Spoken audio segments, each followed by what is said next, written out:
Good morning po sa ating lahat. Good morning! Purihin ng Panginoon. Muli tayo po'y magpasalamat sa mga ito dahil tayo po'y gumising upang ating pasalamatan natin Panginoon at siya ang nagbigay ng araw ito upang itaas at sambahin siya ngayong araw. Purihin ng Panginoon at handa na po natin ang ating mga puso't isipan sa pagsamba sa ating Diyos, sa pag-awit, sa panalangin, sa pagbibigay at sa pakinig ng kanyang salita. Sa Diyos po ang kapurihan at kaluwalhatian. Tumayo po tayong lahat para sa ating call to worship at ating prayer. Psalm 15 or Awit 15. O Lord, who shall sojourn in your tent? Who shall dwell on your holy hill?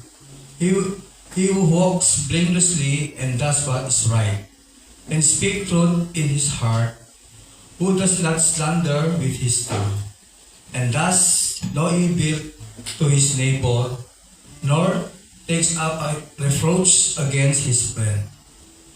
He whose eyes a vile person in despise, but who honors those who fear the Lord, who swears to his own heart and does not change, who does not put his money at interest and does not take a bribe against the innocent.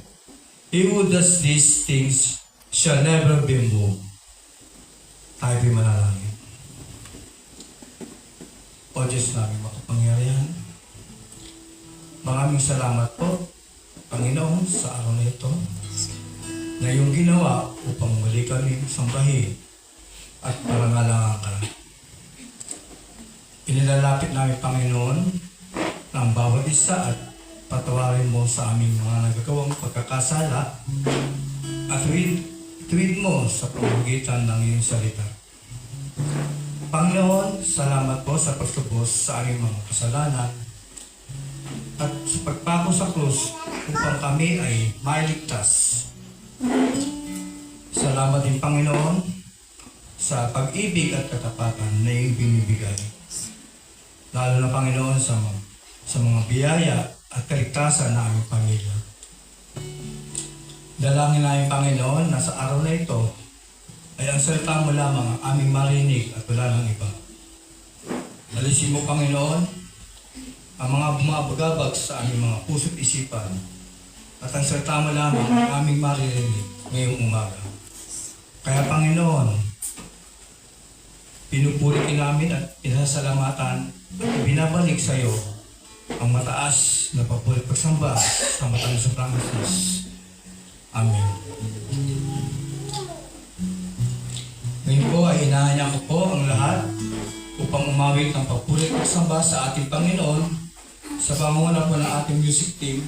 Sabay-sabay po natin itaas ang pangalan ng ating Panginoon.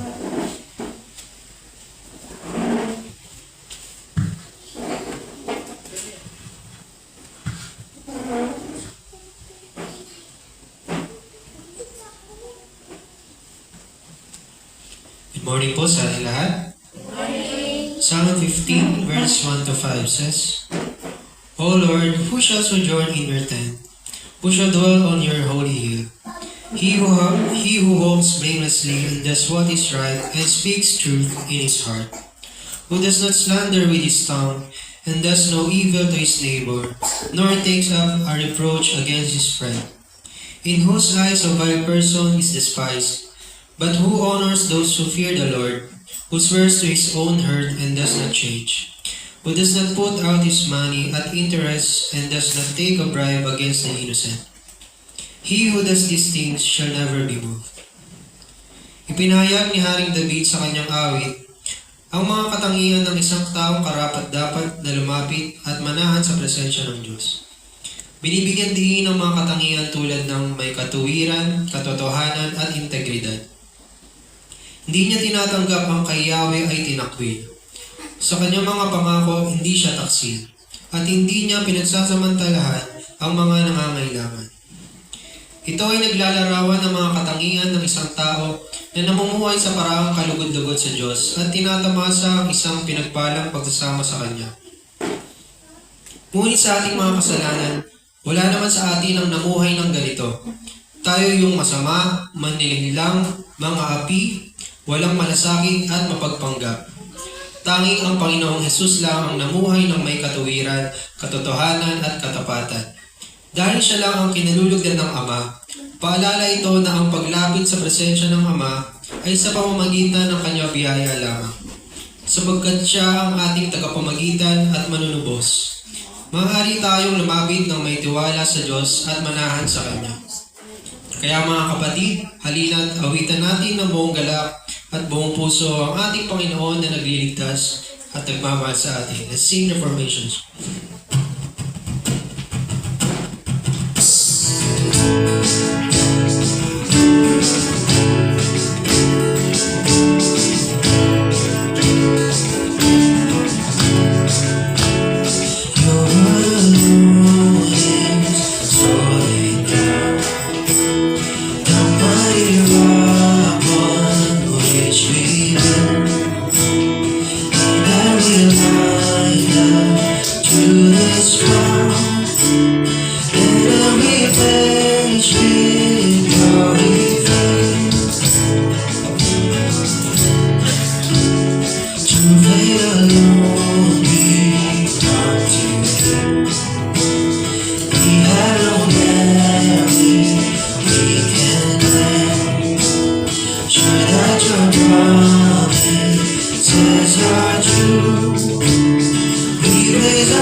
Glory to God.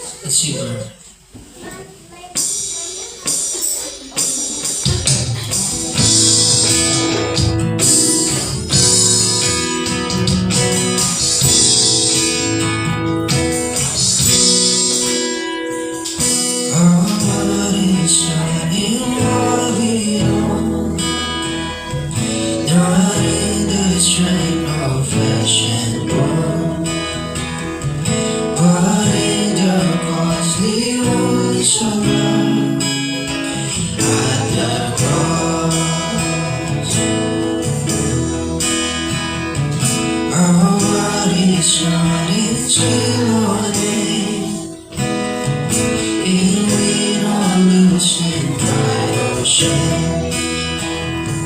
But in the blood of Christ that flow at the cross, we rejoice. We rejoice in our Redeemer, greatest treasure, God's been of our soul. We rejoice in Him, no Father, so it's satisfied in Him alone.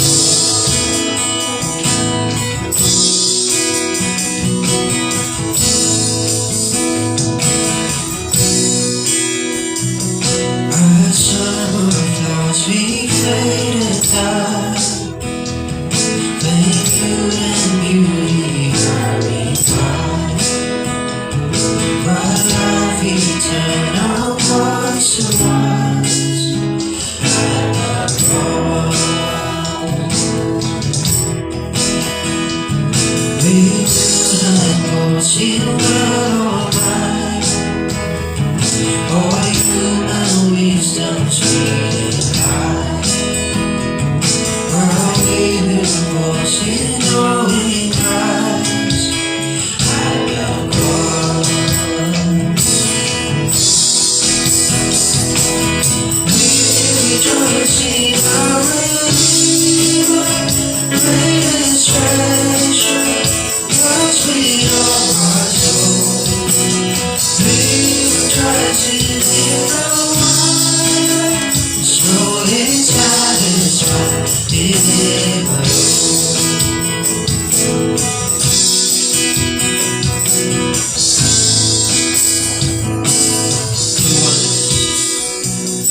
To wonders seen and we confess our burden, our unworthiness, our value fixed, our ransom paid at the cross. We rejoice in our Redeemer, greatest treasure, that's beyond our soul. We rejoice in Him, no wonder, so it's satisfied in Him alone. We rejoice in our Redeemer, greatest treasure, that's beyond our soul.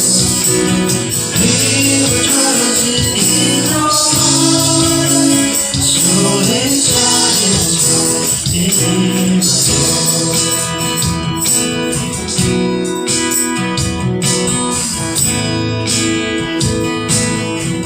Muli pa na ako ang ating Panginoon.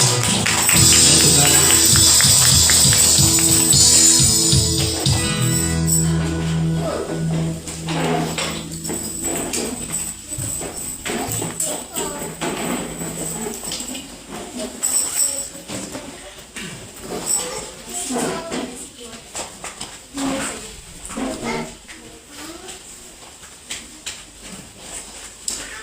Okay, good morning po. Ngayon naman po ay natapos po tayo sa ating pananalangin. At gusto ko pong malaman kung meron tayong mga prayer requests for this morning.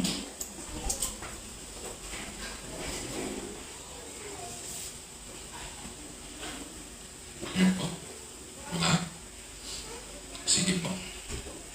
Kung wala, bigyan po natin ang ating mga mata at tutulog tayo sa ating Panginoon. Let's pray. Our loving Heavenly Father, indeed you are Redeemer, and greatest treasure, and wellspring of our soul. We will trust in no other, for our soul is satisfied in you and you alone. This morning we express our adoration and praise, O Lord, to you. You are a God who gives gives joy and satisfaction to His people. You provide for all of our needs. You bless us, O Lord, with good things.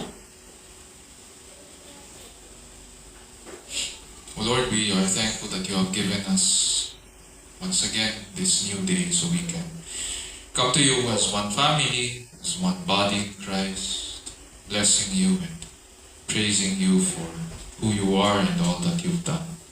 Salamat, Panginoon, for this past week, the past 6 days, for giving us, O Lord, the gift of work so we can provide for our families. We can experience the joy of blessing them, Panginoon, through material things and providing, O Lord, as well para sa pangangailangan ng bawat isa at saka ng buong pamilya. And because of this gift, O Lord, we are given also the gift of looking forward to this day of rest so we can come into your presence and bless you. O Lord, as we come to you, we remember also our country, the Philippines, at ang mga leaders namin. We pray for them. We ask for wisdom. We ask that you would grant them to accomplish yung mga tasks nila, tsaka dispose of their duties with faithfulness and integrity. We pray against corruption and abuse of authority and ask, O Lord, that because we know that our leaders are not merely servants of the people, but they are ultimately your servants, your ministers, whom you have placed in positions of authority.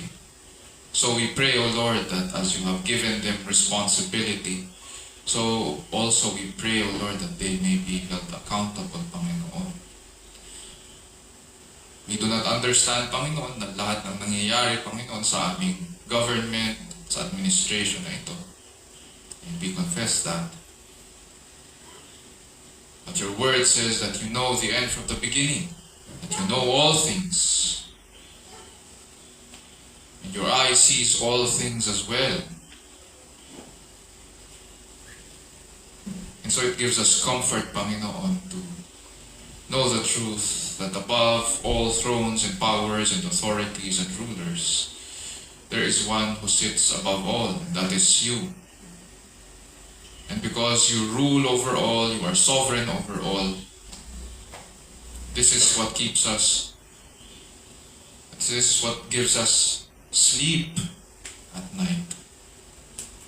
And it gives us, O Lord, contentment by day so that we can live our lives, O Lord. Going about, dear Lord, the plans that we have. And so grant us as we accomplish yung mga plans namin to be a blessing to others also. We thank you, dear Lord, as well for this ministry that you have given us. That through it, O Lord, we can serve one another, that we can serve our families with your word, and that we can also serve your people.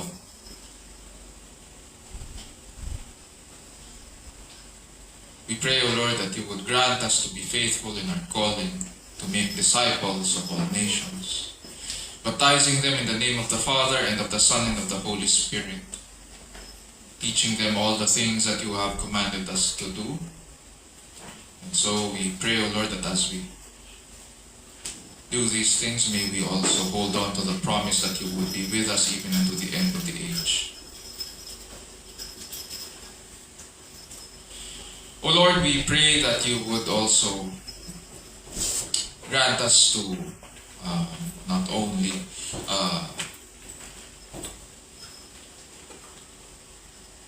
minister the gospel,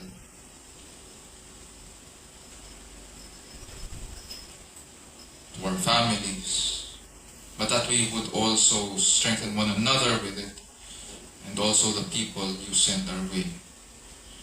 We pray that as we are thankful, Panginoon, for the new families that you have placed under our care. And so we pray that we would continue to equip one another, to disciple one another with your word. And so we would be strengthened by you and you alone. We pray, O Lord, today for those of us who are sick, who could not be here. We ask for your healing hands to be upon them.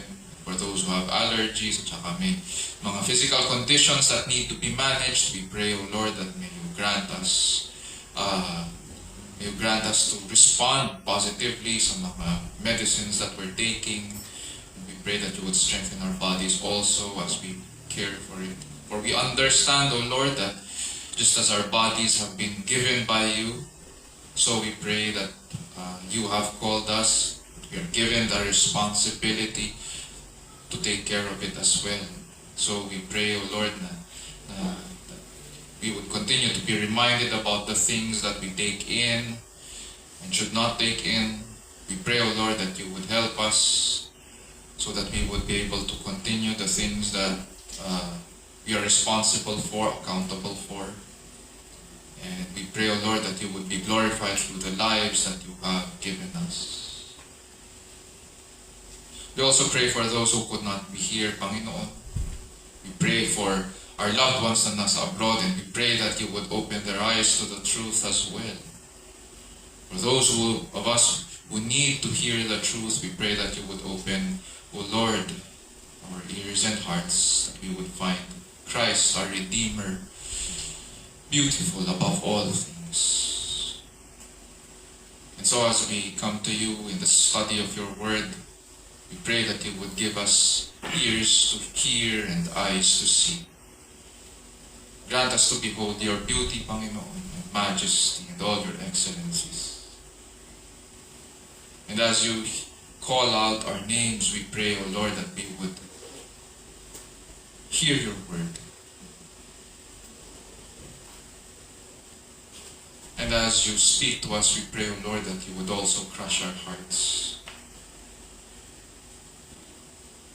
so that we would be convicted by the truth, and we would turn, O Lord, from our sinful ways. And as you do so, we pray, O Lord, that you would change us and we would be changed. And this we pray in Jesus' name, our Lord and Savior. And all of God's people will say, Amen. Amen.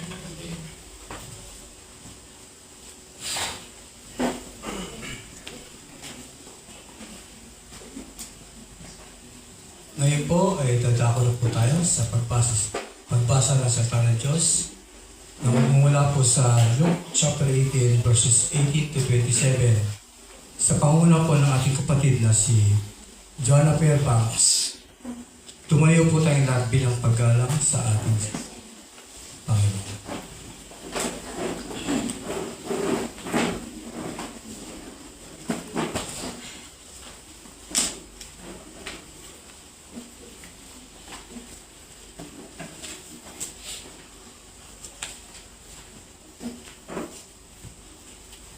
Good morning po sa ating lahat. Morning.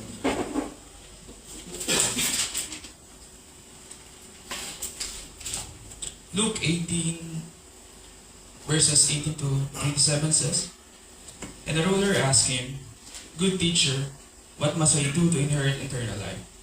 And Jesus said to him, Why do you call me good? No one is good except God alone. You know the commandments: do not commit adultery, do not murder, do not steal, do not bear false witness, honor your father and mother. And he said, All this I have kept from my youth. When Jesus heard this, he said to him, One thing you still lack: sell all that you have and distribute to the poor, and you will have treasure in heaven. And come, follow me. But when he heard these things, he became very sad, for he was extremely rich. Jesus, seeing that he had become sad, said, How difficult it is for those who have wealth to enter the kingdom of God. For it is easier for a camel to go through the eye of a needle than for a rich person to enter the kingdom of God. Those who heard it said, Then who can be saved? But he said, What is possible with man is possible with God. This is the word of the Lord. Praise be to God.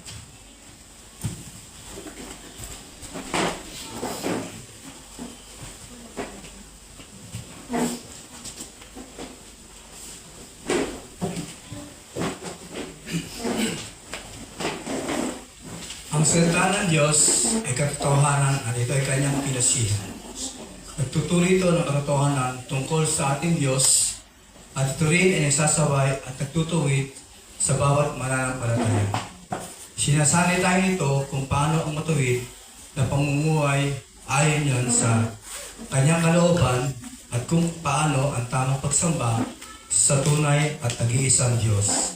Ayon po yan sa 2 Timothy chapter 3 verses 16 to 17. Ngayon po ay ihahatid sa atin ng ating pastor, si Pastor Raymond Benzer, ang salita ng Diyos mula sa ating binasa sa Luke chapter 18 verses 18 to 27. Nawa ang banal na Espiritu ay siyang kumilos at tumulong sa atin sa araw nito upang makita natin ang kagandahan at katakilaan ng kanyang salita, ang ebanghelyo ng ating Diyos at tagapagligtas na si Jesucristo.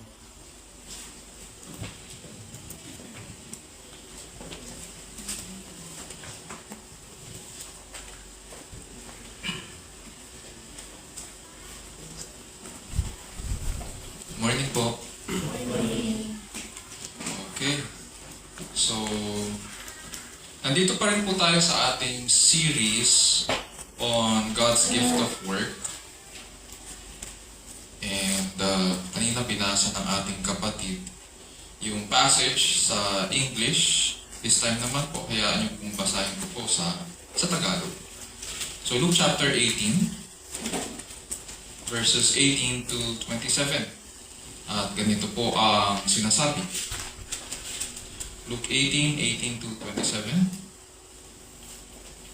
At tinanong siya ng isang pinuno na sinasabi, "Mabuting guro, anong gagawin ko upang magmana ng walang hanggang buhay?" At sinabi sa kanya ni Jesus, "Bakit mo ako tinatawag na mabuti? Walang mabuti kundi isa, ang Diyos lamang. Talastas mo ang mga utos. Huwag kang mangalunya, huwag kang pumatay, huwag kang magnakaw, huwag kang sumaksi sa di katotohanan. Igalang mo ang iyong ama at ina." At sinabi niya, "Ginanap ko ang lahat ng mga bagay na ito, buhat pa sa aking pagkabata." At nang marinig ito ni Jesus ay sinabi niya sa kanya, "Isang bagay pa ang kulang sa iyo. Ipagbili mo ang lahat mong tinatangkilik at ipamahagi mo sa mga dukha. At magkakaroon ka ng kayamanan sa langit at pumarito ka, sumunod ka sa akin." Datapwat nang marinig niya ang mga bagay na ito, siya ay namanglaw na lubha, sapagkat siya ay totoong mayaman. At sa pagmamasid sa kanya ni Jesus ay sinabi, "Pagkahirap-hirap na makapasok sa kaharian ng Diyos ang mga may kayamanan, sapagkat magaan pa sa isang kamelyo ang pumasok sa isang butas ng isang karayom, kaysa isang taong mayaman na pumasok sa kaharian ng Diyos." At sinabi ng mga nakarinig nito, "Sino nga kaya ang makaliligtas?" Datapwat sinabi niya, ang mga bagay na di mangyayari sa mga tao ay may pangyayari sa Diyos.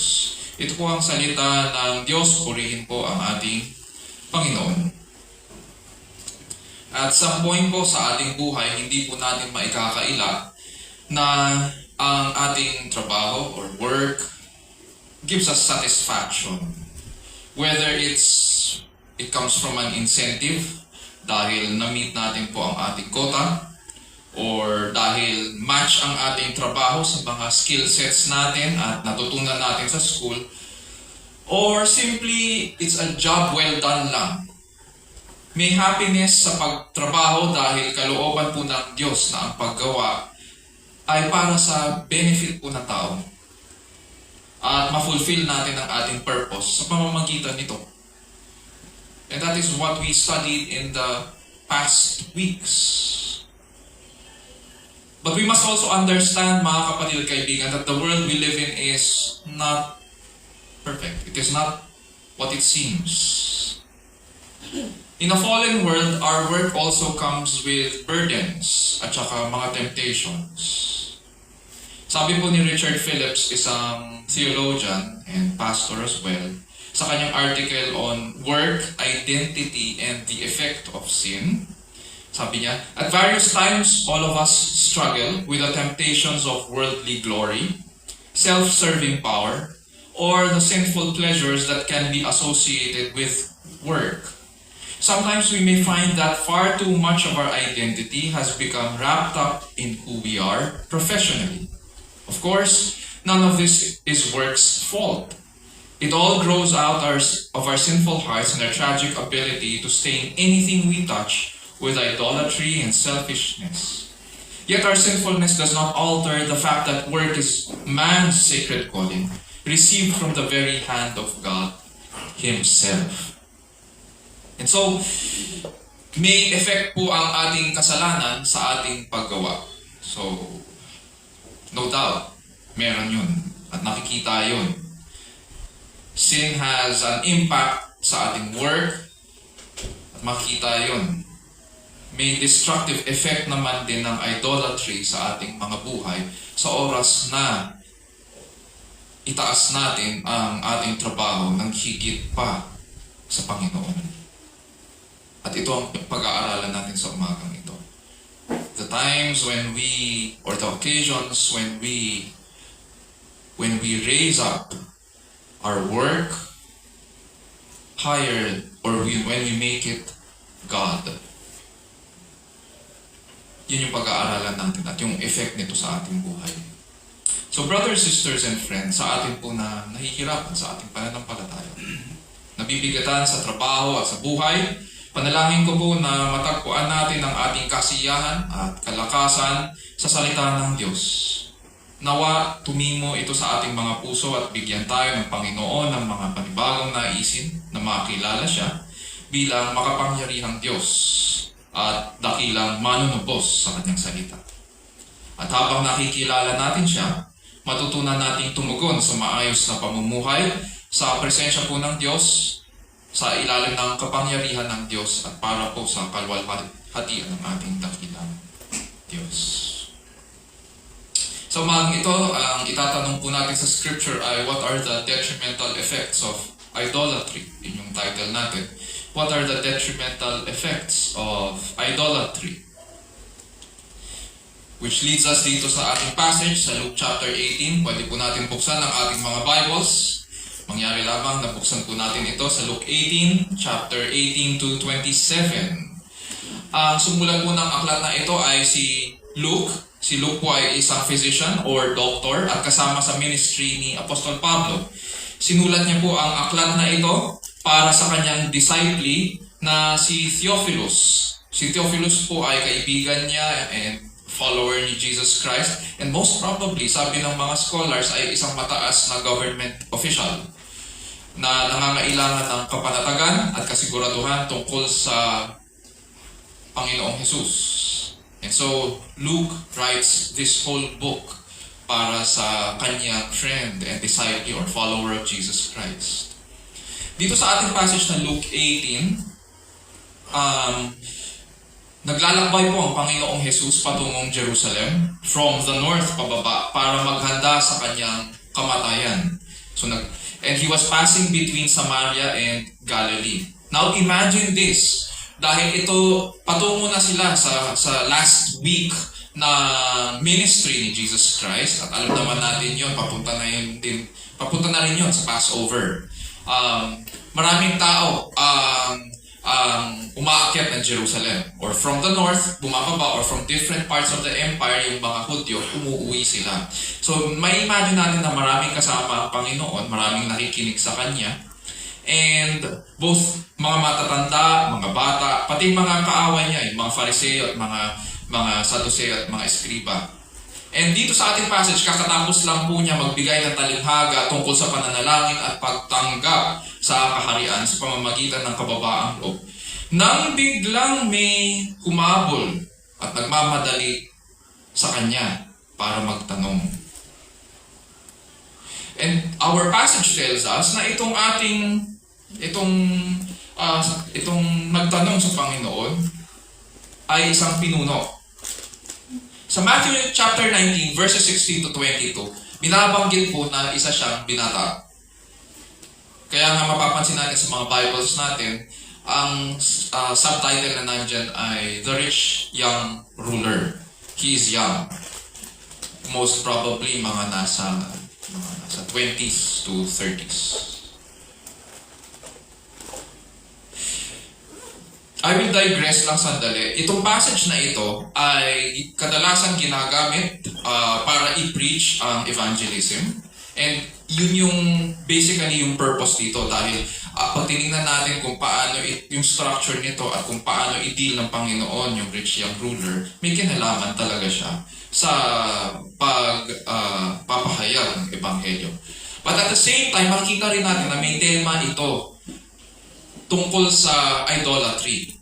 And so titignan natin yung effect nito doon sa rich young ruler. At yun yung magiging focus natin as we continue studying yung gift of work. Ano ang nangyari dito sa buhay ng pinunong ito? So yun yung ating pag-aaralan. So batang-bata siya, itong ruler na ito, at malamang isang leader siya ng isang sinagog o mahistrado sa Israel.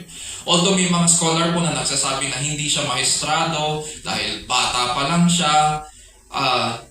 Ang ginamit po kasi na salita ng ating Panginoon sa original language ay yung salitang, pag sinabing ruler or leader, itong salitang ito sa original language ginagamit para sa mga matatanda ng Israel. That is why we assume na ito ay most probably isa sa mga leaders ng Israel, bagamat bata pa lang siya. In any case, may kapangyarihan siya, mayaman, at malamang kilala sa lipunan. Now, alam po natin ang mga pinuno ng Israel ay walang pagtingin kay Jesus. Pero itong batang pinuno, siya ang nagmadaling humabol sa Panginoon para magtanong. At kapag nagmamadali, alam naman po natin na urgent. Urgent yan. May importante. So, hindi niya pinagpaliban ang paglapit sa Panginoon. Pag tinignan natin yung previous passages, mapapansin natin, kakatapos lang ng Panginoon na magbigay ng talinghaga tungkol sa kaharian. Diba? Merong mga bata at matatanda na nakikinig sa Kanya. So, maraming tao nakapaligid, tapos biglang may magka-cut in line para magtanong sa Kanya. At ang sabi po ng binatang pinuno sa Kanya, "Good teacher, what shall I do to inherit eternal life?" Obvious na ito ang gumugulo sa kanyang isipan.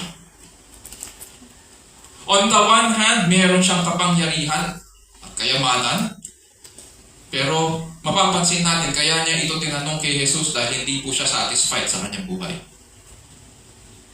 Wala siyang security, walang kapanatagan, at sapagkat alam niya na hindi siya mananatiling binata, hindi siya mananatiling bata forever. At hindi mananatili ang kanyang lakas habang buhay.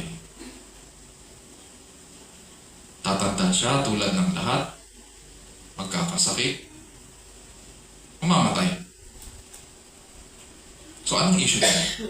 Ang issue niya, paano siya mabibilang sa mga nagkaroon ng buhay na walang hanggan. Anong pwede niyang gawin? Sabi niya, what shall I do? At the end of the day, paano ito mapapasa kanya? Anong pwede niyang gawin para mapasa kanya ito? Sinagot siya ni Jesus, "Why do you call me good? No one is good except God alone." Ang tanong na why or bakit ay isa sa pinakamahirap na nasagutin. Kapag ako tinatanong ng bakit o why, napapaisip ako. Kasi binabalikan mo ano ba yung purpose? Ano ba yung dahilan? Bakit may ganyan? Bakit may tanong na ganyan? Ano yung issue? Sinasagot nito ang layunin o pakay at hangarin ng nagtatanong. Now, nung sumagot ang Panginoon, why do you call me good? It does not mean na tinatanggihan ni Jesus ang pagiging Diyos. It is not a question of divinity. On the one hand, Christ was challenging his concept of goodness nung panahon nila. Paniwala kasi po ng mga Hudyo, bagamat makakagawa ang tao na mabuti, walang ibang mabuti kundi ang Diyos. So, no one is good except God alone. Meron silang concept na ganun. And then on the other hand, ang tingin ng mga maestrado rin kay Jesus, sabi ko nga, mababa ang tingin nila sa Kanya. Bukod sa siya po ay anak ng isang mababang karpintero. In some accounts, sabi na si Jose daw, yung kanyang ama, ay gumagawa ng furniture. So, ganong klaseng karpentero siya. So, mababang karpentero at nakikisalamuha si Jesus sa mga makasalanan. There are accounts na mababasa natin na nakikipag-usap siya sa mga tax collector, di ba? Like Zacchaeus, like Matthew, di ba? Minsan, hinahayaan niya na lumapit sa kanya ang mga prostitute, humihingi ng kapatawaran, at saka yung mga marurumi, yung mga may sakit. Hindi lang yun, ang tingin din sa kanya ng mga matatanda sa Israel, siya po ay isang lawbreaker. At kinatawan daw siya ni Beelzebul, the Lord of the Flies, isang pinuno ng mga demonyo. Pag tinignan natin yung previous passages sa ating aklat, ganun ang tingin sa kanya. He is a lawbreaker and he is a representative of Beelzebul. So, anong sinasabi dito ni Jesus sa taong ito? Basically, talaga nga bang mabuti ang tingin mo sa akin? Yun yung question. Talaga nga bang mabuti ang tingin mo sa akin? Hindi ba? And you will most probably agree, Diyos lang ang mabuti. Kasi kung Diyos lang ang mabuti, then it means tayong mga tao, ay hindi mabuti. Kasi exclusive ang kabutihan sa Diyos lang. Hindi pwedeng mag-apply sa atin. Ngayon, kung hindi mabuti ang tao, ang susunod na tanong, pwede bang maging mabuti ang tao? Pwede ba siyang makagawa ng mabuti? At yun yung pinag-uusapan nila ngayon dito. Kailangang aminin ngayon ng pinuno na hindi siya nakasunod sa kautusan. Pero ganito ba ang ginawa ng pinuno? Inamin ba niya? Verse 20. Tuloy natin. Verses 20 to 21. You know the commandments, sabi ni Jesus Christ. Do not commit adultery, do not murder, do not steal, do not bear false witness, honor your father and mother. So dinala ng Panginoong Jesus itong batang pinuno sa mga kautusan. Verse 21, and he said, all these things, sabi nung binata, all these things I have kept from my youth. O nung simula ng teenager pa raw siya. Simula nung nagkaroon siya ng muwang, sumusunod na daw siya sa kautusan. Mapapansin din natin, hindi tinanong ng Panginoong Jesus kung alam niya itong mga utos na ito, sapagkat alam niyang aral sa kautusan itong taong ito.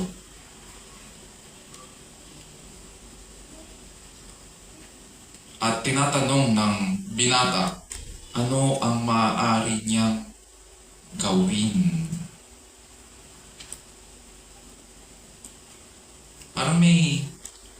Parang pag ganito yung usapan, mararamdaman mo parang may ulterior motive yung binata bukod sa magtanong.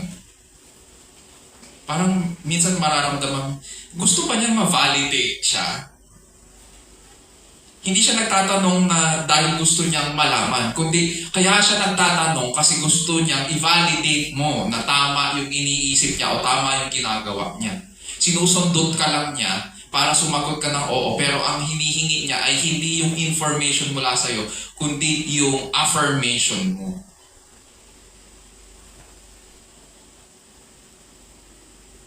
So ano ngayon?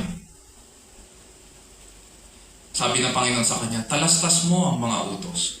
Huwag kang mangangalunya, huwag kang papatay, huwag kang magnanakaw, huwag kang magsisinungaling sa iyong pagsaksi, igalang mo ang iyong ama at ina. Nakakapagtaka. Dahil hindi binigay ng Panginoong Jesus yung unang 5 utos, which is pag sinamarize, love the Lord your God. At hindi rin binigay ng Panginoong Jesus ang 10 utos, which is huwag mong pag-iimputan ang hindi iyo. Na huwag niyo ako tatanungin bakit ganito yung order na binigay ng Panginoong Jesus. Hindi sinasabi sa passage natin yun. So pagkatapos ito sabihin ni Jesus, sumagot ang binata, ginanap ko ang lahat mula sa pagkabata. So ano sinasabi dito ng binatang ito?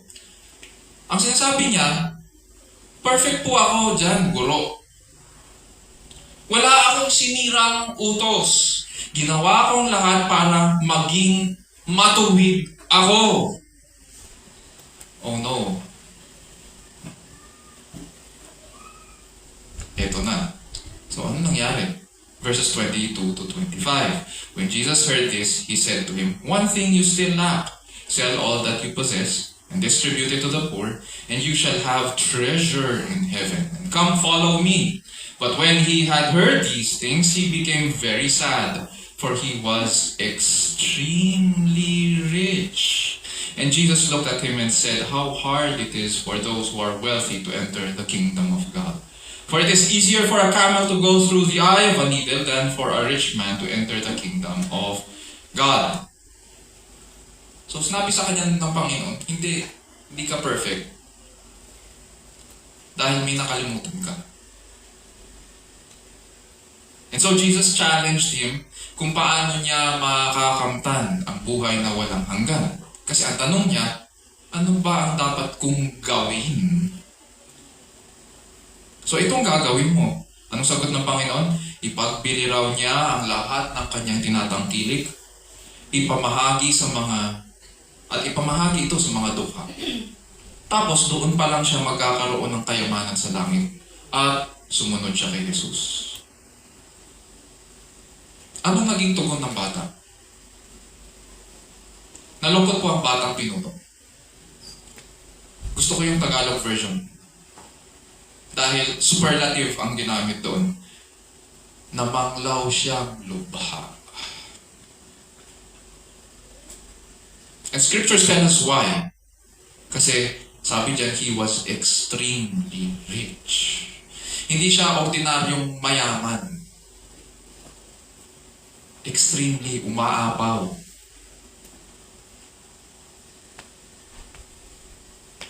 Malamang siguro kung mahilig tayo sa mga top 10, top 20, nasa top 10 siya siguro ng mga mayayaman sa Israel. Malamang ganun yung rango niya. And so, nung sabihin sa kanya ito ng Panginoon, nung binigyan siya ng instruction kung ano yung dapat niyang gawin, kasi yun yung sagot sa kanyang tanong, mapapansin natin hindi na nakipagtalo yung bata. Hindi na siya nag-argue, hindi na rin niya pinagtanggol yung pananaw niya. Itong ginawa ng Panginoong Jesus ay hindi po, baka isipin natin, ang interpretation dito ay test of poverty yan. Commitment to poverty. Hindi po. Hindi po commitment to poverty ito. Hindi rin ito commitment tungkol sa pagtulong sa may hirap. Although there are passages na ganon. Pero hindi ito yun. Hamon po ito para malaman kung kanino ba talaga itong binata nagtitiwala at sumusunod. Kasi ang claim niya, perfect siya. Sumunod siya sa lahat ng mga utos. So ang tanong, kanino ka ba talaga sumusunod? All these things I have kept from my youth. Yun yung sabi niya. Punta tayo ngayon sa habang dahan-dahan nating nakikita yung ginawa ng Panginoon dito. Master storyteller that He is. At the same time, makikita natin ngayon bakit niya iniwan yung unang 5 at yung ika-10 utos. Yung unang 5, sabi ko kanina, may kinalaman sa pagmamahal sa Diyos. Diba? At yung ika-10 utos may kinalaman sa do not covet your neighbor's house, your neighbor's goods, your neighbor's wife. Ginawa yun ng Panginoon para ilantad kung ano yung nasa puso ng bata. Ang naging balakid para makasunod siya ay ang kanyang mga possessions and properties. Kasi nga extremely rich siya at hindi niya maiwan-iwan ang mga ito. Ang command sa kanya ng Panginoon ay iwan mo yan. Ibenta mo, pamahagi mo sa mga dukha, sumunod ka sa akin. Pero hindi niya magawa. Lumutang ngayon ng mga Diyos-Diyosan na itinaas niya sa kanyang buhay. Akala ko ba? Ngayon makikita natin, magtatanong tayo, akala ko ba ang issue niya buhay na walang hanggan? Kung mahalaga pala ang buhay na walang hanggan. Kung mahalaga pala ang kaharian. Alin ang mas mabigat? Hindi ba dapat yun ang pinakamabigat sa lahat? So dito natin makikita ngayon ang masama at mapanganib na epekto ng idolatry sa buhay. Number 1, idolatry breeds an attitude of self-sufficiency. At mahilig ang mga psychologists ng ganito sa panahon natin ngayon. Kaya mag-iingat tayo kung kanino tayo nakikinig. Dahil itong self-sufficiency also takes the form of self-confidence. Or yung mga maririnig natin sa mga pelikula, naniniwala po ako na hindi ka ganyan. Hindi ka masamang tao, kaya magtiwala ka sa iyong sarili, kaya mo yan. Mga ganong klase, magtiwala kasi may self-confidence and self-sufficiency. Ang tendency po sa tao, kapag may kaya po, at maganda ang takbo ng career natin o ng trabaho natin, there is always that temptation na isipin na kaya kong bilhin niyang mga bagay na yan. Kaya kong gawin yan. Kaya kong maging independent. Diba? Manood na lang tayo ng mga TV series at saka mga pelikula. Sa oras na magkaroon ng magandang trabaho, nagiging independent. Kung ano-ano mga binibili. Tama? Umangat lang ng konti sa posisyon. Bibili ng bagong bahay, bibili ng flashy cars, bibili ng flashy jewelry. Ginagawa ang gusto. Tapos, ang kasasabihin, ito ay dahil sa magaling ako magtrabaho. We tend to think na dahil magaling tayo kumita, that we can afford things. Like independence, like economic status, relative security in this world, and of course, we think we can buy happiness. Kaya nga ang tanong ng binata kay Jesus, what must I do? Dahil all his life, paniwala niya na kaya niyang gawin ang lahat ng bagay. Kaya niya. Kaya nga ba natin?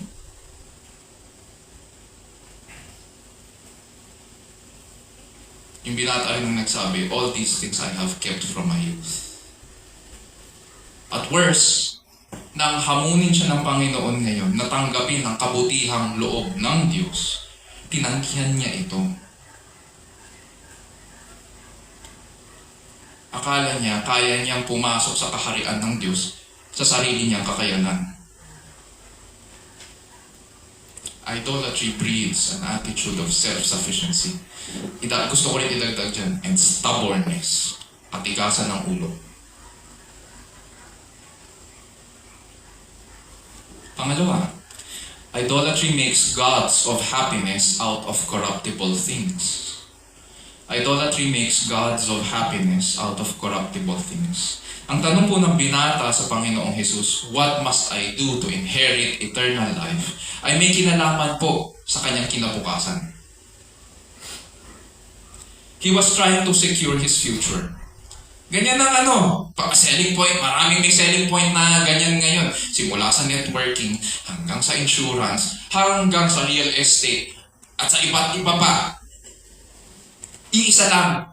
Pangarap mo ba na magkaroon ng ganitong bahay? Magpapakita ng slide ng malaking bahay na 500 to 1,000 square meters. Tapos magpapakita ng kotse, flashy cars. Pangarap mo ba rin magkaroon ng ganitong kotse? Diba?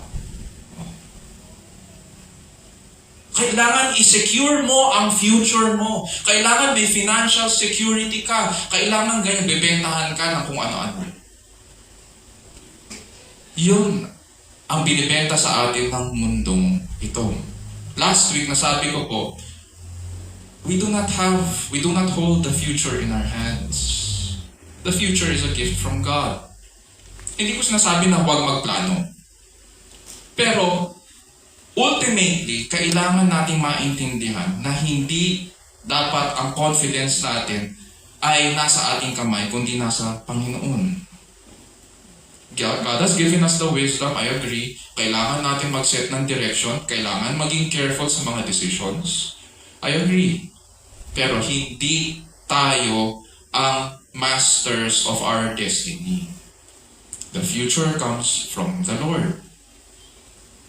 Ngayon, ang issue ngayon ng binata dito, he was trying to secure his future at ito yung hindi nagpapatulog sa kanya. Kaya siya madaling-madali ngayon na lumapit sa Panginoon. Ano ngayon kung future niya iniisip niya? Kasi nga, ang dami niyang properties and possessions. He was extremely rich. At na-enjoy niya yun. So ngayon kung ikaw, subukan natin. Tayo ang lumagay sa kanya. Na-enjoy niya yun. Hindi ko i-deny na may relative happiness sa mga bagay-bagay. At ang gusto niya, ma-extend ng ma-extend yun. Oo nga naman, paano mo ma-enjoy yun kung later on magkakasakit ka tapos mamamatay ka? Hindi mo ma-enjoy yun. Anong saysay ng buhay kung hindi ko ma-enjoy yun ng pangmatagalan? Kung hindi naman pala tatagal yun, ano yun? Ngayon, itong binatang ito, kung may mahahanap siyang makakapitan para patagalin yung kanyang kasiyahan doon sa mga bagay na yun, kakapitan niya yun. Kaya tinatanong niya ang Panginoong Jesus, ano ang dapat kong gawin?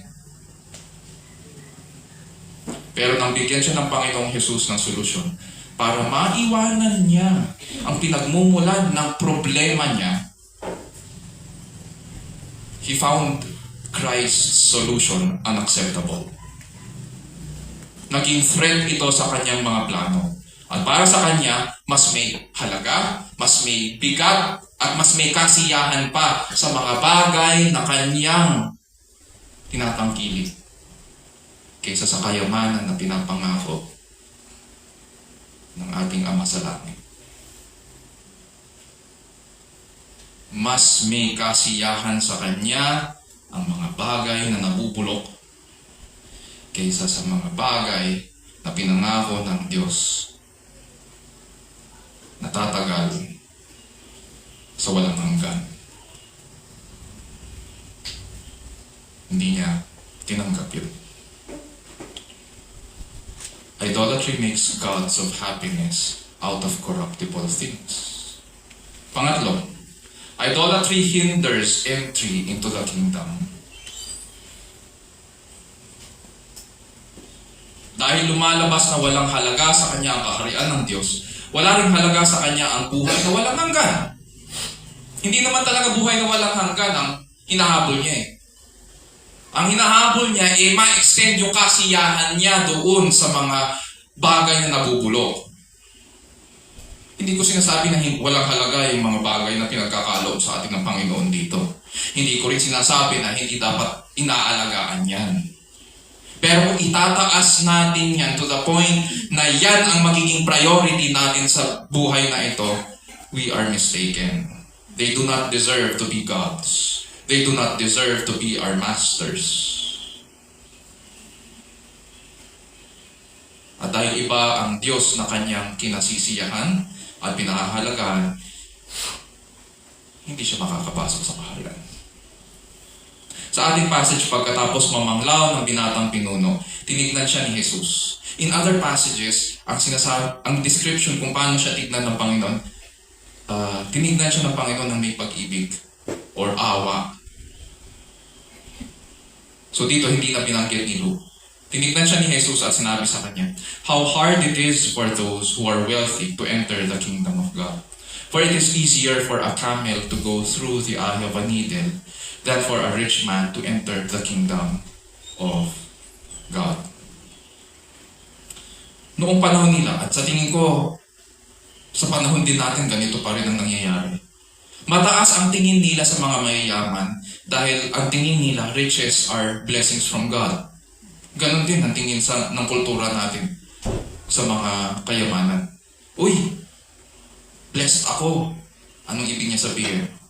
Malamang malamang na-promote siya, malamang tumaas ang sweldo niya ng 5-fold, 10-fold. Yun yung ibig sabihin ng blessings. Or malamang ibig niya sabihin na blessing ay meron siyang bagong biling bahay, bagong biling kondo, bagong biling kotse, bagong properties. Yun yung tingin nila noon sa mga mayayaman. Mataas ang tingin nila kasi ang mga riches ay blessings from the Lord. And so, ano ibig sabihin? They are blessed by God. Yung mga mayayaman. And the more riches you have, the more blessings you enjoy. And the more you can give to the poor. At ngayon, yung estado ng mga mayayaman nagiging aspirational sa mga mahihirap. Ganyan din ang ginagawa ngayon. Walang pinagkaiba. Hanggang ngayon, ganun pa rin naglago. Yung kotse niya, gusto ko magkaroon din ng ganyang kotse later on. Yan yung pinapangarap kong kotse. Tapos ilalagay yung kamay. Yan. Ulit-ulitin ko lang yung salita, yung brand ng kotse, gusto ko magkaroon ng kotse. Huwag mo akong kukontrahin. Ganyan ang ginagawa natin ngayon.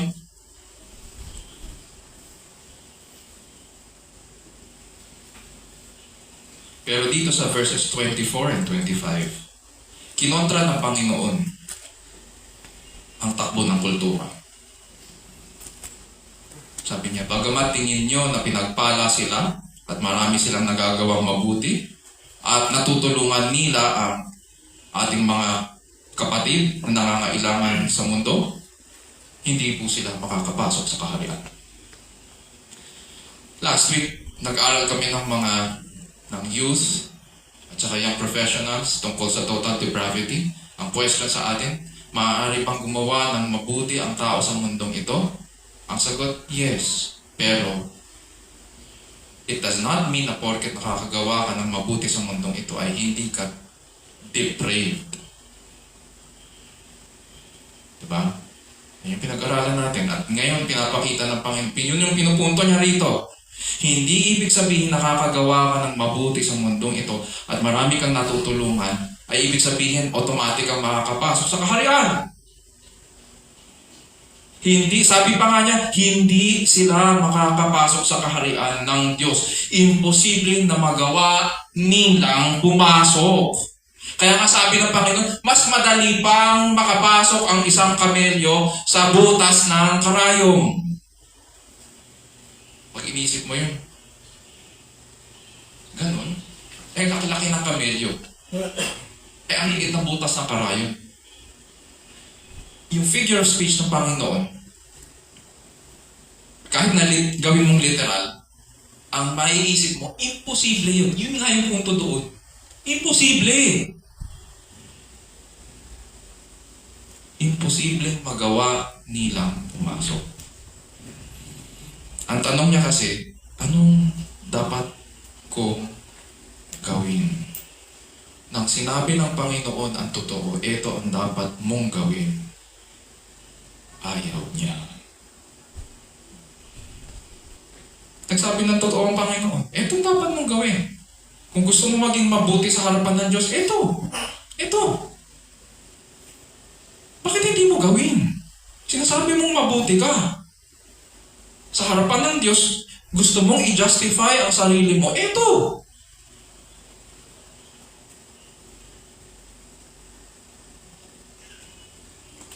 Ngayon, ang panahon nila, dahil nga ganitong paniniwala nila na ang mayayaman ay pinagpala ng Diyos, nagtaka ngayon yung mga kausap ni Jesus. Yung mga nakikinig sa kanya. Kasama na rin yung kanyang mga alagad. Kasi nga, lalo na yung sa kanyang mga alagad, kasi nga, later on, as we read verse 28 and 29, makikita natin doon, sinabi nila, paano naman kami? Iniiwan namin ang lahat. Pati ang aming mga tahanan. Paano na? Oo nga naman. Wala na kaming babalikan. Kaya nga sabi nila dito sa verse 26, who can be saved? Kung ang mga mayayaman na pinagpala ng Diyos ay hindi makakapasok sa kaharian, paano kami na walang pagpapala? Paano kami na mahihirap? Sino makakapasok? So anong punto doon? Walang makakapasok sa pamamagitan ng sarili nilang gawa. Wala!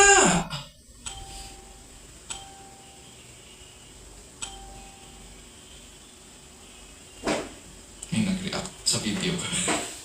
Patayin ko lang. Wala. Walang makakapasok. Mga kapatid at kaibigan, ang kaligtasan ng pasok sa kaharian at buhay na walang hanggan ay hindi po nakasalalay sa kakayahan, sa talino, at sa kalooban ng tao. Bagkus ito ay nakasalalay sa Diyos. Sa Kanya lang. Nakita natin ito nang tubusin tayo ng Diyos sa pamamagitan ng Kanyang anak. Dahil siya nabuhay at namatay para sa atin, siya po ang naging daan para mapa sa atin ang buhay na walang hanggan. Siya lang. Why is it so hard? Dahil marami sa ating nakakapit sa mundong ito. Nakakapit sa ating mga economic status, nakakapit sa ating mga pangarap, nakakapit sa mataas na sweldo, nakakapit sa magandang trabaho. Lahat yan tinanggal sa akin ng Panginoon. Naranasan ko rin natanggalan ako ng pamilya.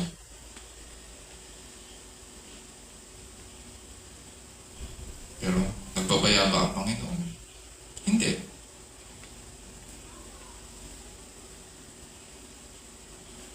Siya ang naging daan para mapa sa atin ang buhay na walang hanggan. Mayroong mga burdens that we need to carry sa mundong ito.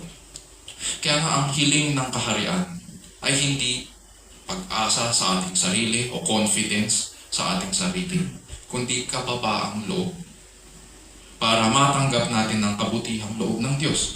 We will not see the goodness of God unless we humble ourselves before Him. Kaya nga sabi ni Jesus Christ doon sa kanyang Sermon on the Mount, blessed are the poor in spirit, for theirs is the kingdom of God. Unless we accept yung assessment or evaluation niya that we are poor in spirit, no amount of riches and property will guarantee us entry into the kingdom.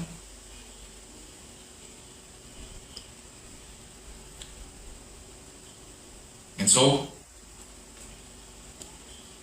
hindi hiling din ng kaharian na ang kasiyahan sa mga bagay na nasisira, kundi kasiyahan, pangmatagalan sa piling ng Diyos ang kinagaranti nito. Sa Old Testament po, may naging panalangin po ang isa sa mga saints na sumulat sa Proverbs. Ang pangalan po niya ay si Agur. Malamang alam natin to sa mga Sunday school teachers. Sumulat si Agur sa Proverbs chapter 30 verses 7 to 9 ng isang panalangin dahil alam po niya ang mga temptations ng pagiging mahirap at mayaman. At ganito ang sinabi niya, Diyos ko, may hihilingin akong dalawang bagay bago ako mamatay. Huwag akong bayaang maging sinungaling. Huwag mo akong payamanin o paghirapin. Sapat na pagkain lamang ang ibigay mo sa akin. Bakit? Verse 9, baka kung managana ako, ay masabi kong hindi na kita kailangan. Baka naman kung maghirap ako'y matuto akong magnakaw at sa gayoy malapastangan kita. Ang nais ni Agur ay panatilihin siya ng Panginoon sa katapatan at katotohanan para hindi siya matutong lumihis at magsabi na hindi kita kailangan.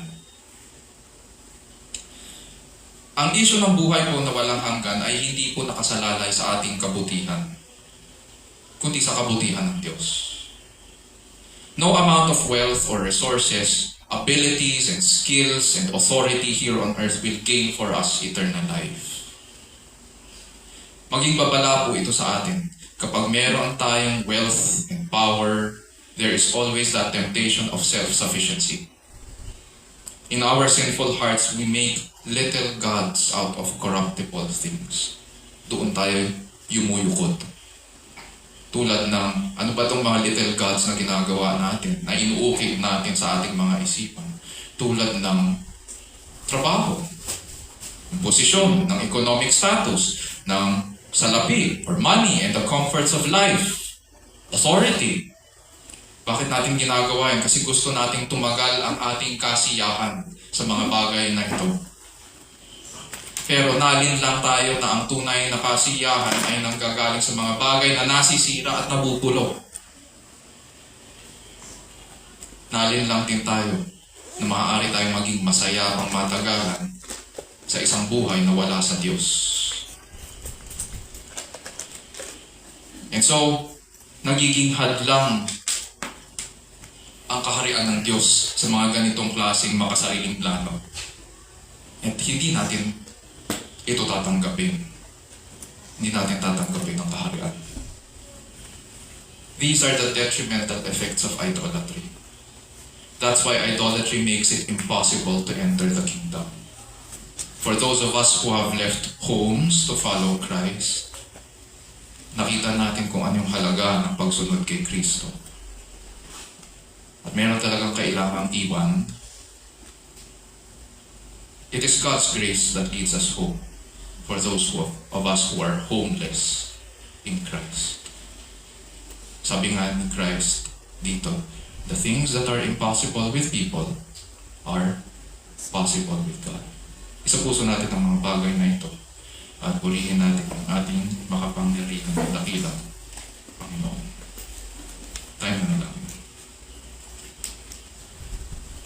O Lord, we thank you for your word.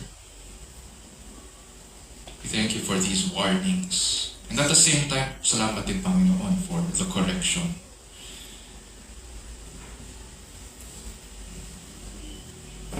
For too long, Panginoon, we have been drinking from the gutters of this world, thinking that this is what gives life, thinking that these are the springs that well up into eternal life. But you have exposed, Panginoon, these broken cisterns, these dirty and filthy gutters that we drink from. And so we come to you, O Lord, with humble hearts and confess our sins. Our minds are, O Lord, like a factory of idols. We churn out, Panginoon, from every blessing, an idol that we can make.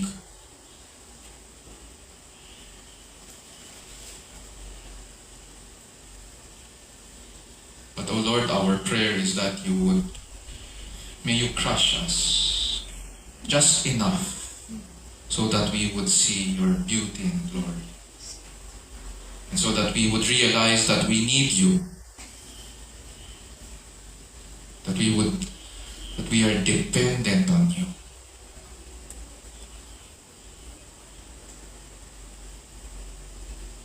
And so, our prayer, O Lord, is that you would restore us also. May you restore our hearts and minds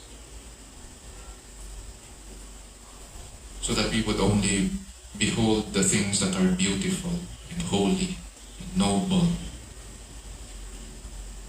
And our hearts would be profuse with thanks for what you have done for us in Christ. Salamat, Panginoon, for revealing that matters of eternal life, matters of the kingdom, are not dependent on human hands,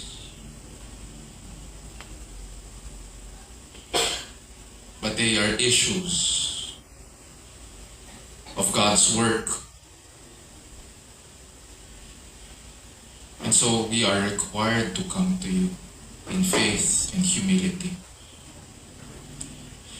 Grant, O Lord, that as we continue to follow you, that you would place in our hearts, Panginoon, an attitude of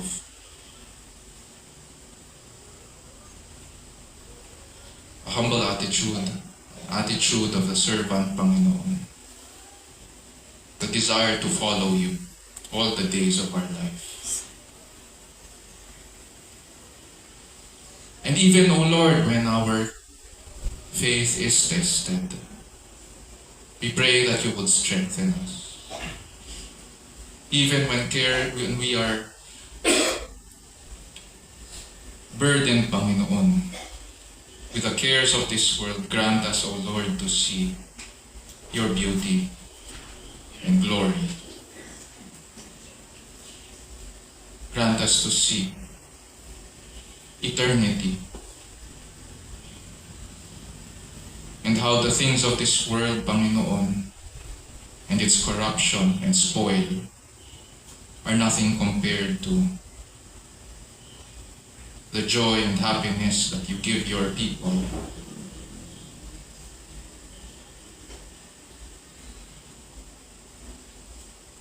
Forever. And so we pray, O Lord, that you would place in our hearts your promises and grant us to remember them, to hold them dear, and live according, O Lord, to the gospel that we have received. Grant us to live worthy of it. And so we thank you, O Lord, for your word. Bless your name as we continue to worship you today. And this we pray in Jesus' name, our Lord and Savior. And all of God's people will say, Amen. Amen. Ngayon naman po ay dadako po tayo sa ating banal na hapunan. Kaya niyo pong ipaliwanag ko po ang ordinansang ito. And pagkatapos po ng paliwanag, I will give you time para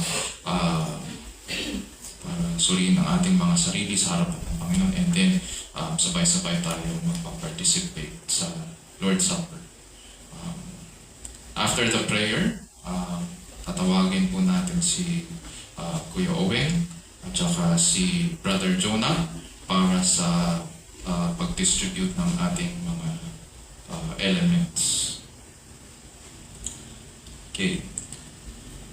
So hango po ito sa paragraph number 2 ng ating BBM Statement of Faith. Ang banal na hapunan po ay kaloob po ng ating Panginoong Hesukristo sa atin ng kanyang iglesia upang gunitain at ipahayag ang kanyang kamatayan.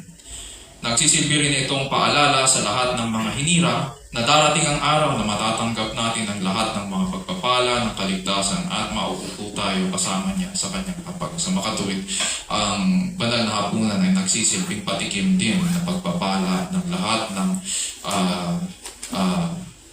pagpapala ng kaligtasan sa mga hinirang.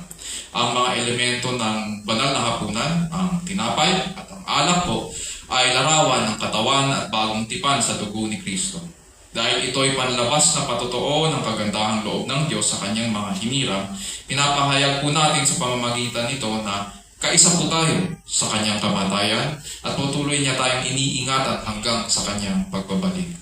This means na ang ordinansa ng banal na hapunan ay isang spiritual na pakikipag-isa or spiritual communion sa atin ng Panginoon sa tuwing nakikibahagi po tayo. Ngayon, kung hindi po natin naiintindihan ito, at hindi rin natin naiintindihan ang Ebanghelyo, mas makakabuti po sa atin na huwag mo nang makibahagi. Dahil ito po ay larawan ng biyaya ng Diyos, pinapangunahan po ito ng salita ng Diyos at taimtim na pagsusurig sa ating mga sarili. And so mga kapatid sa Panginoon, we may now take this time of silence upang suriin ang ating mga sarili at lumapit sa Panginoon. After which, sabay-sabay po tayo na makikiisa sa banal na hapunan. Sige po.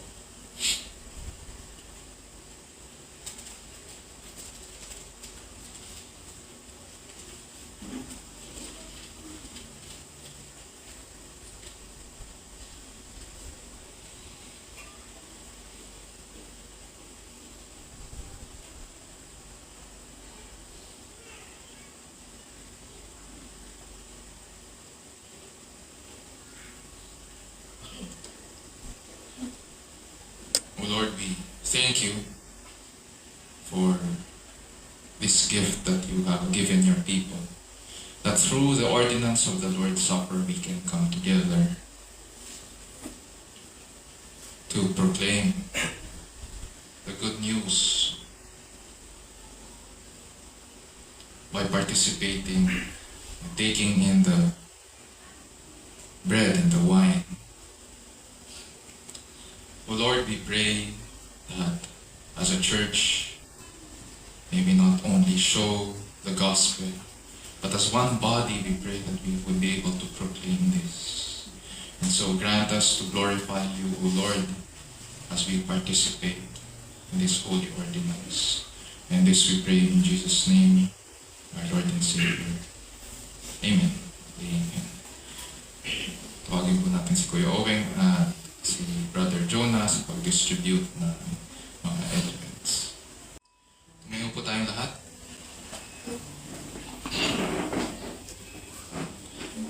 Taas po natin ang tinapay. For I received from the Lord that which I also delivered to you, that the Lord Jesus in the night in which he was betrayed took bread. And when he had given thanks, he broke it and said, "This is my body which is for you. Do this in remembrance of me."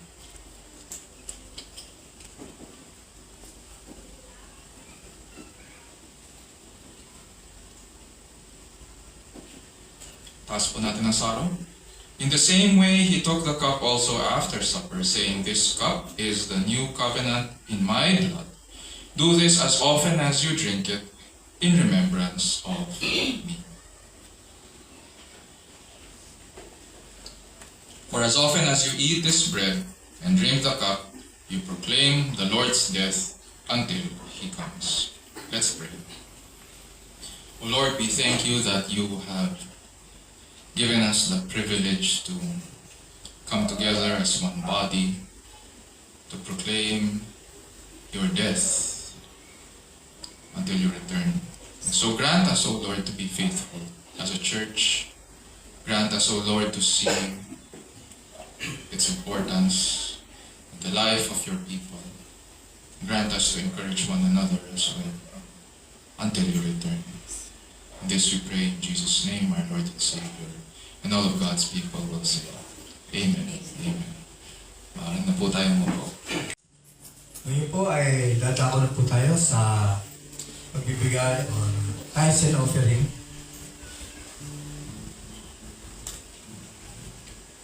Buksan po natin ang aklat sa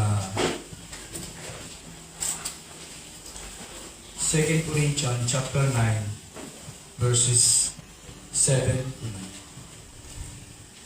Ito po ang sinasabi. Each one must give as he has decided in his heart, not reluctantly or under compulsion, for God loves a cheerful giver. And God is able to make all grace abound to you, so that having all sufficiency in all things at all times, you may abound in every good work. As it is written, He has distributed freely, He has given to the full, His righteousness and endures forever. Tumayo po tayo lahat, umawit na po tayo sa ating Panginoon.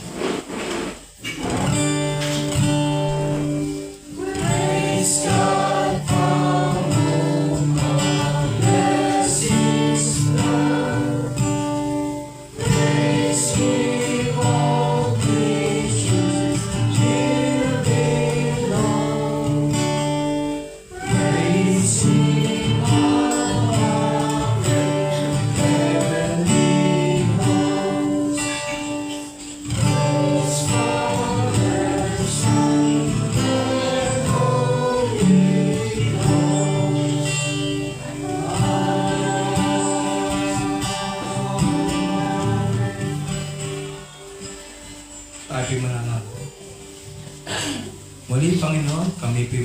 salamat sa umagang ito. Salamat, Panginoon, sa nagdaang 6 na araw na kami ay ligtas at ito ay nanggagaling lamang sa iyo.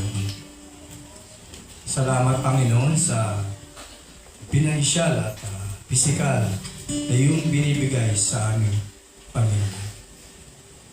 Salamat din, Panginoon, sa mensahe at salita na ibinigay mo. Dalangin namin, Panginoon, na ito ay maisapamuhay ng bawat isa. Salamat din, Panginoon, sa biyaya na binigay na aming mga kapatid. At ito ay magagamit namin sa pangangailangan ng aming iglesia. Dalangin namin na makatulong din, Panginoon, ito sa mga nangangailangan. Tunay nga, Panginoon, na lahat ng ito ay ikaw ang nagpo-provide. Kaya patuloy kaming nagpupulit at papasalamat. Sa pangalan ni Jesus na aming tagapagligtas. Amen.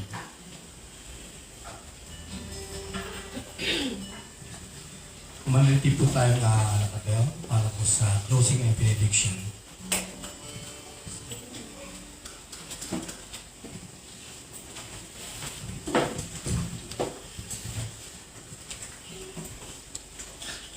Mga kapatid, purihin po natin ang ating Panginoon at tanggapin ang kanyang pagpapala.